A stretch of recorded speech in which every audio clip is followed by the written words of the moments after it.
Hello, this is TT Lemon and these are Hipster Minecart stations. Now, MumboJumbo's most recent video, he issued a challenge to compact and improve his design for his Hipster Minecart station. I had to go and came up with two designs which you can see here. The first design here, which is slightly bigger than that one, it works a bit better because it operates a bit more slowly and is more stable, and it uses a pretty interesting double extender which I'm going to explain over here. Now, as you can see at the moment, the bottom piston is powered by the redstone block, and the top piston is powered by the torch. So when I press the button, that drops down, and then 2 ticks later, this is going to depower, but then it's going to get powered again, and it's depowered that, and now it's powering this, and you can do it again.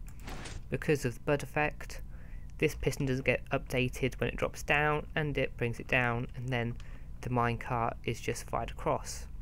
And it just takes a pulse which does the last retraction, and 4 ticks later it pushes it across just like this.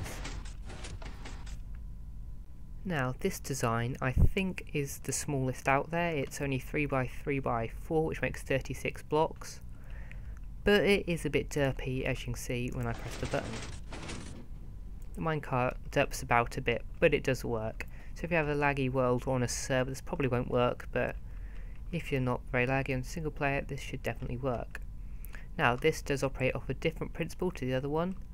Basically what this does is we've got the torch there powering the top piston, and then we've just got 2 1-tick repeaters to the bottom piston to give the 2 ticks delay, and then when this repeater here turns off, this redstone block is going to come up and fire into this repeater, which just after this is turned off it's going to turn it back on again, like so, and make a little unstable circuit.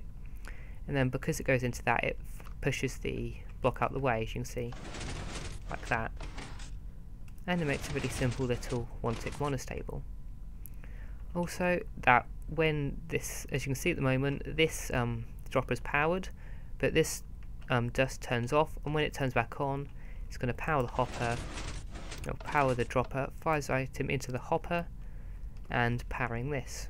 You can see this does work with both buttons, unlike this one. This one you can reduce this to 3 ticks of delay to get it to work with a wooden button, a stone button should I say, but I think it's better to do it just like this. Once everything is wired up, you can see why the slightly larger version is a better design, as when I've got the text plate set up for the minecarts coming along, this actually has a much smaller form factor and works much better than this design here. We've got wires going around the back, even though it is much more compact just by itself. Now basically the way this works is, why it's different when the minecart's coming this way, is because we need to disable the track being pushed back over. So the way we do that is when the minecart goes over the detector rail, that torch go off, which means the pulse can't get to that, so it doesn't push across. The minecart just gets to there, lands on the block, and goes up. And same with this one, we want to disable the pulse going to there, so what we do by that is powering this early with this torch here, so that will happen, powers the dropper early so it can't fire later on when it gets powered. Right, so you can see the first one in action like this. You can see it pops up there, and then we'll press the button from up top or wherever you have it, and it will come back nicely. And the same with this one, I'm going to press the button, and it's going to go up. It jumps around a bit. It doesn't position itself very well because it's more compact design and it's faster, and it'll be sent on its way. And it just fires twice because of the timings of the circuit. So that's it. Now the tutorial for these will be in the description of the video. I'm not going to do a building one, I'm going to do an image gallery. It goes step by step, layer by layer, showing you how to build it, and I come to the conclusion I think that's actually a better way to do it, because if you're building your world, you don't have the video up at the side showing you what to do. It's easy if you've got the images there, build it layer by layer up, and it'll be nicely descriptionized and all things like that.